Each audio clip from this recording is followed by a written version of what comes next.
Good evening and welcome to Spotlight on the Arts. I'm your host for tonight's segment, Karen Stevens. Help me to welcome our usual panel.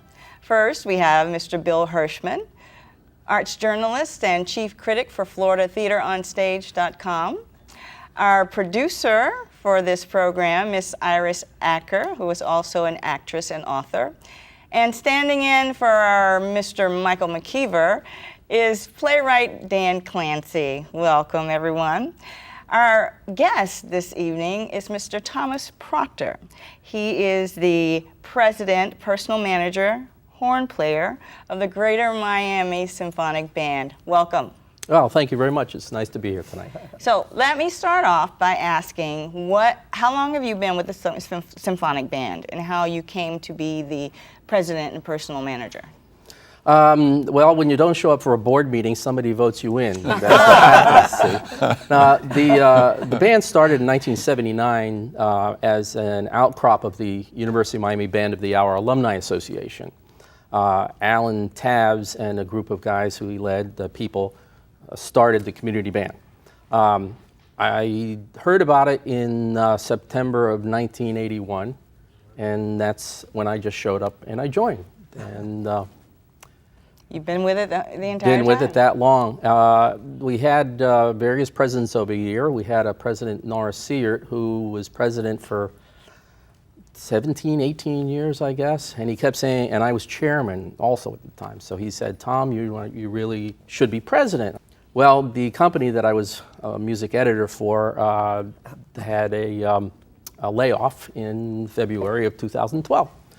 And I was not liking what I was doing at the time, so it didn't really bother me so much. So that August, I had lunch with Norris and said, Norris, I'll take over presidency. Well, he paid for lunch and he walked out a little bit later on lunch. So I've been president since the 2012 season. What's the difference between a symphonic band and a symphonic orchestra? Yeah, good question. A lot of people ask that. It's confused often. A symphonic band or a concert band will have only brass, woodwinds, and percussion. The symphonic orchestra will have mostly strings, violins, violas, cellos, and a smattering of wind instruments and percussion. A concert band usually is of a kind of a certain size, maybe 50, 60, something like that. A symphonic band is usually characterized as a larger musical organization. And even though we say there's no strings, we actually do have a string bass player in the band. And so what kind of less and less of a difference? Well, yeah, and actually the U.S. Air Force Band, when Colonel Gabriel, who's one of our guest conductors every year since 1984, he used to bring cellos into the Air Force Band. So that kind of crosses things a little bit more. So as far as what you play, the differences between a symphonic orchestra and a symphonic band, can you give some examples of the type of music that you play that is indigenous to what you do as opposed to what someone else might hear? Well, we actually play a lot of similar things, although a symphonic band will play a few more marches than a symphony orchestra. But we play classical transcriptions, La Forza del Destino, La Gazzaladra, various things like that, the William Tell Overture, things like that. But we also play lighter things. We just had two young people's concerts this past Thursday at Miami-Dade County Auditorium. We had 2,500 school kids bust in, and it was called Music Inspired by the Animals. And we did Jurassic Park, which are a bunch of old, big animals. The Lion King, which had a lot of animals. And nice. The feature was 4 movements from Saint-Saëns' Carnival of the Animals. Very nice. And so we do a lot of different types of music, but very similar, but like I say, a symphonic band or concert band will probably do more marches.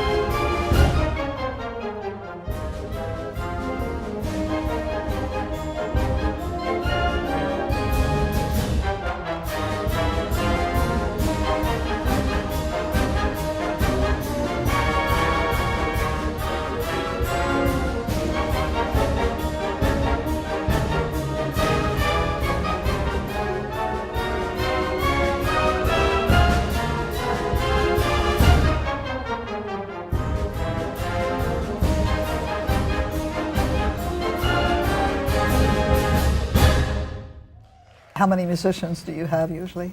We have anywhere from 75 to 80 in our symphonic band. That's very nice. There are some symphonic bands. I believe the Broward band has like 150. Oh, no, really? Which it's a little bit large. Yeah. Then there are wind groups called wind ensembles, and the wind ensemble concept is usually just one on a part rather than having more than one on a Right. part. So and that could be anywhere from 24 to 40. So there's a lot of differences there. What happens if you're doing, I noticed in one of your programs dedicated to Richard Rodgers, and so what happens when you get that score that requires some strings? Does someone reorchestrate it, or what happens? Well, many of these pieces are arranged for the symphonic band. Many of the major publishers, Alfred Music, Hal Leonard, and so forth, they have staff arrangers, and they quite often will sell to schools and educational institutions, high schools, colleges, or whatever. But a lot of community bands play a lot of these transcriptions. Like I say, the overtures, like La Gazza Ladra or La Forza del Destino, they were arranged for the symphonic band. So we don't have to have a problem with adding strings. What about original music? Ever do any? Lots of original music. Really? Oh yes, lots of That's original very music. brave. Kind of sort of as another example, I also conduct the Kendall Orchestra, which performs at Kendall United Methodist Church. For 9/11 this year, there were 15. It was the 15th anniversary. As a prelude, we did a concert band piece that was written by Jerry Brubaker, who used to be the head arranger of the U.S. Navy Band. Yeah. And he did a piece called Thine Alabaster Cities Gleam, which was based on America the Beautiful. I think it's the third or the fourth verse. And it was dedicated to the unsung heroes after 9/11. And that was an original piece based on a snippet of the America the Beautiful. So we do a lot of original transcription, or a lot of original arrangements or compositions. How many pieces when you do 4th of July at the Biltmore Hotel? That's quite prestigious, isn't it, to invite you? We did the first, I think, 11 years at the Biltmore Hotel for the Coral Gables 4th of July extravaganza. And then it was a hiatus for a few years, and then I think we've done the last 6 years. It's a 2-hour concert. That's a lot of playing. With how many musicians there? It depends. A lot of people go away. A lot of people are on vacation, and it is an all-volunteer group.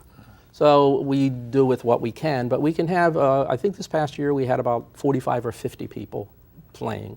I just realized why you are very inexpensive, because you just said the magic word, volunteer. Well, yes, it is volunteer, but we have a lot of expenses. I'm sure. We rent a rehearsal facility at the University of Miami. We rent Gusman Hall. We have a storage facility that we rent for all of our probably 3,000 arrangements of music. Liability insurance, there's a lot of expenses that we have, and we do compensate conductors and guest soloists and so forth. You're obviously being supported, being supported. And who decides what the program is going to be for that season? Most of the time we leave that up to the conductors. The last few years since I was president, I have suggested themes. This past February, we had a concert at Pinecrest Gardens in the Banyan Bowl, the old Parajungle, and the theme was around the world in 80 minutes. And it's a family concert, so it's only 80 minutes long.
season, the regular season for arts, you know, say from October to May or? We start rehearsals the Tuesday after Labor Day.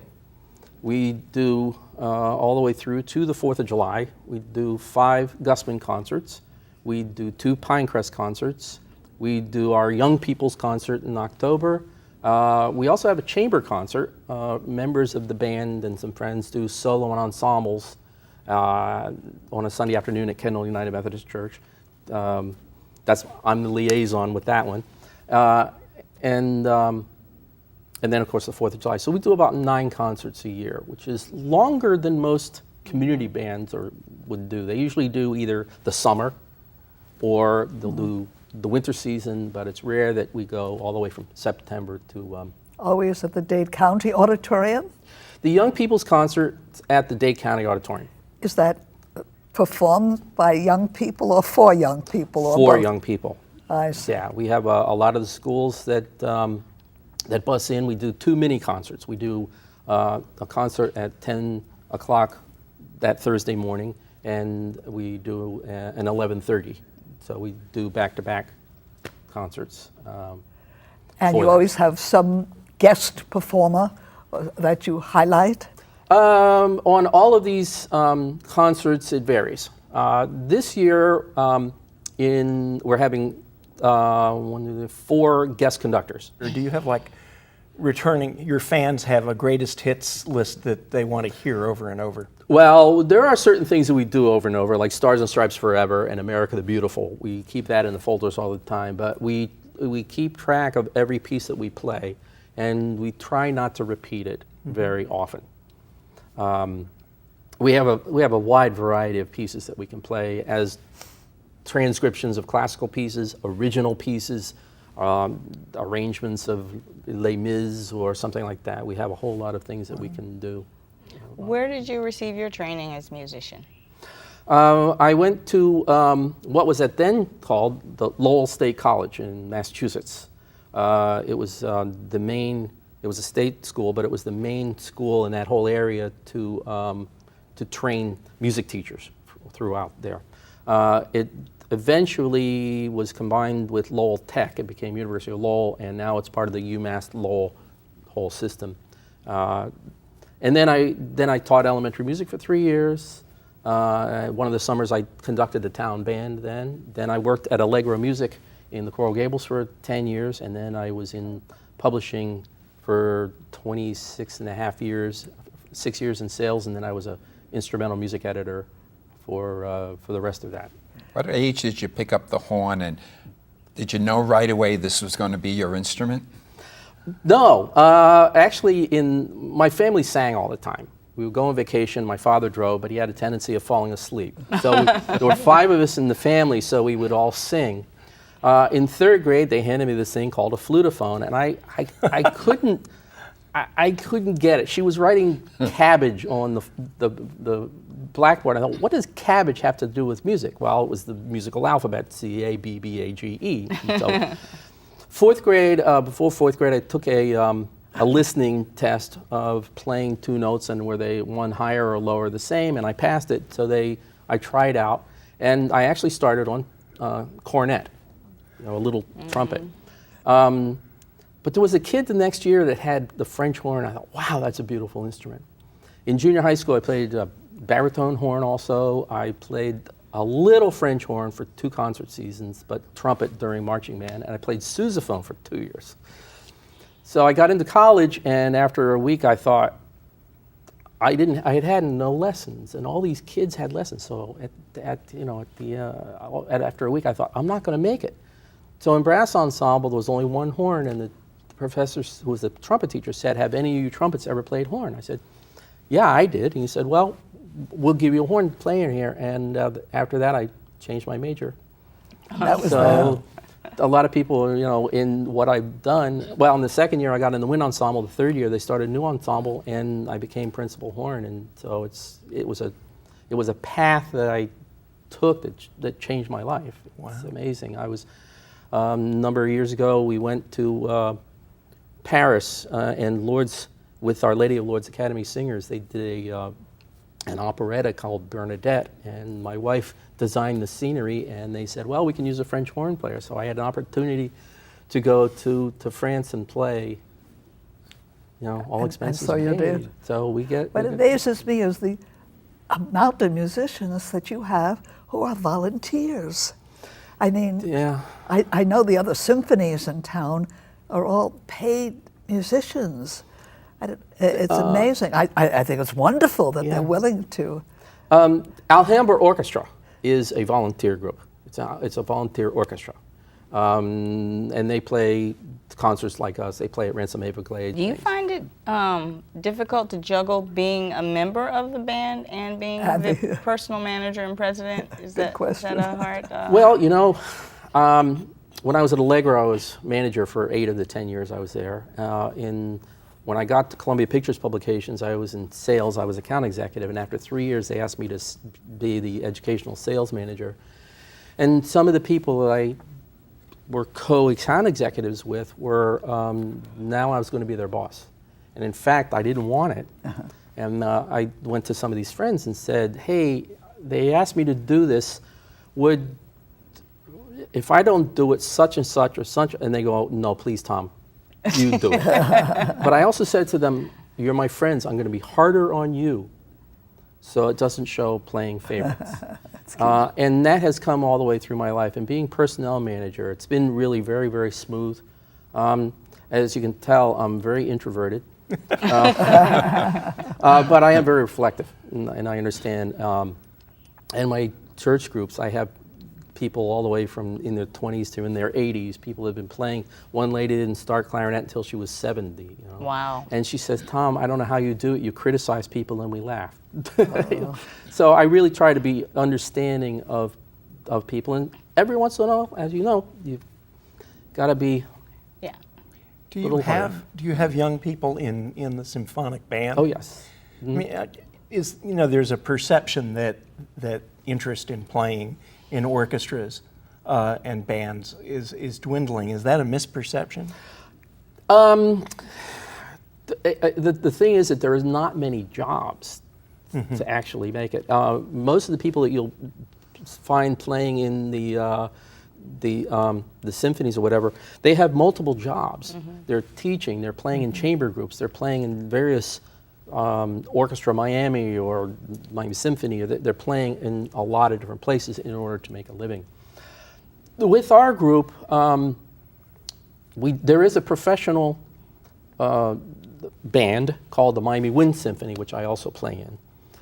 It's about a 50-piece group, and it is paid. We do 2 concerts a year, but there's not opportunity for wind percussion people to play and get paid. So we have to kind of limit it. We can't have 20 trombones and 10 flutes. It just doesn't balance. So I try to work in it to make it a balance. But we have people right now. Probably our youngest player in the symphonic band is 19, and our oldest is in the probably mid-80s, maybe a little further. So, and we all really get along. That's the neat thing. No, go ahead. As a performer, researchers have found that playing in an orchestra is like high anxiety, way up there like public speaking. What do you do before a performance to stay focused and to relax? Yeah. Well, to go on with what you said, there was a piccolo player in the Atlanta Symphony, I think it was once asked, what's it like playing piccolo? He says, long periods of boredom and short periods of panic. And that can happen. Personally, I was talking about getting to a venue early to make sure that it's not rushing and panicking there. I like to get in there. I do special warm-ups with the instrument. But I'm very, and I tell this to the group. I tell this to my church orchestra, and I tell it to students because over the years, I've been consulting at some of the schools, like Southwood Middle School and so forth. And I tell the kids that you have to prepare. In fact, I tell people, when you're on stage, you're an actor.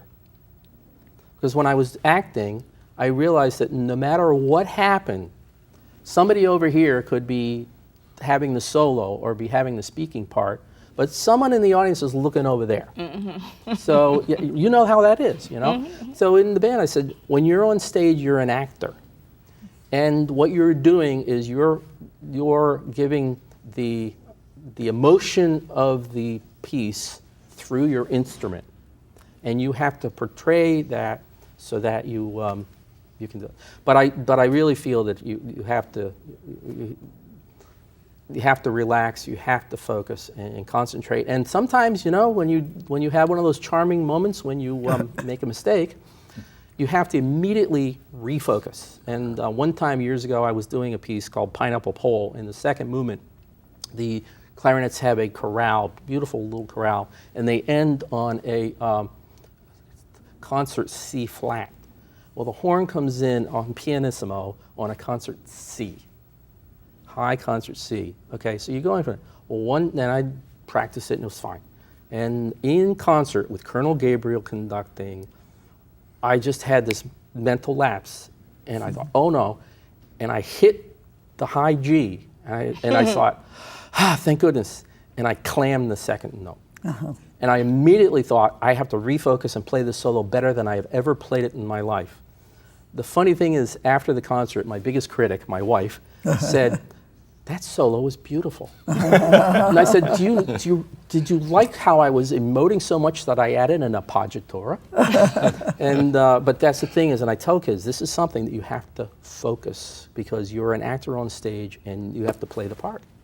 Well, that's one thing. I was a musician early on, and I played the violin, but I liked being in a big orchestra because then I could hide my mistakes. So there are some advantages. However, this is another thing, and I told the church orchestra, the Kendall Orchestra played yesterday. In fact, the prelude was Ray Vaughan Williams' Rosa Medra.